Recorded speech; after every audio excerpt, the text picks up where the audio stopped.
ఈ రోజు మనం డిస్కస్ చేసే అంశం వచ్చేసి నితిన్ నబీన్ అండి. డిసెంబర్ 21, 2025లో నేను యూట్యూబ్ లో పోస్ట్ చేశానండి. ఇప్పుడు కార్యనిర్వాహక బీజేపీ అధ్యక్షుడు నితిన్ నబీనే ఫ్యూచర్ లో పూర్తి స్థాయిలో బీజేపీ అధ్యక్షుడిగా నియమిస్తారని చెప్పేసి నేను పోస్ట్ చేశాను, వీడియో కూడా చేశానండి. అది ఇప్పుడు నిజమైందండి. అప్పుడు నేను గెస్ చేసిన అంచనా ఏంటంటే, అప్పట్లో జేపీ నడ్డాను కూడా మొదట కార్యనిర్వాహక అధ్యక్షుని చేసిన తర్వాతే బీజేపీ పూర్తి స్థాయిలో అధ్యక్షుని చేసిందండి. ఇప్పుడు కూడా నితిన్ నబీన్ ను మొదట కార్యనిర్వాహక అధ్యక్షునిగా చేసింది. ఇప్పుడు ప్రస్తుతం బీజేపీ అధ్యక్షునిగా పార్టీ ప్రకటించిందండి. బీజేపీ పార్టీ అధ్యక్షునిగా నితిన్ నబీన్ ఎంచుకోవడానికి ప్రధాన ఒకటి వచ్చేసి యువకుడు అండి, రెండవది కాయస్థ కులానికి చెందిన వ్యక్తి, ఈ బీహార్ కు సంబంధించిన వ్యక్తి అండి నితిన్ నబీన్. కానీ పశ్చిమ బెంగాల్లో కాయస్థ కులస్తులు ఎక్కువ స్థాయిలో ఉంటారండి.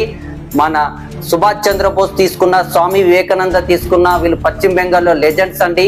ఇప్పుడు భవిష్యత్తులో పశ్చిమ బెంగాల్లో 2-3 నెలలు ఎలక్షన్ జరగబోతున్నాయి.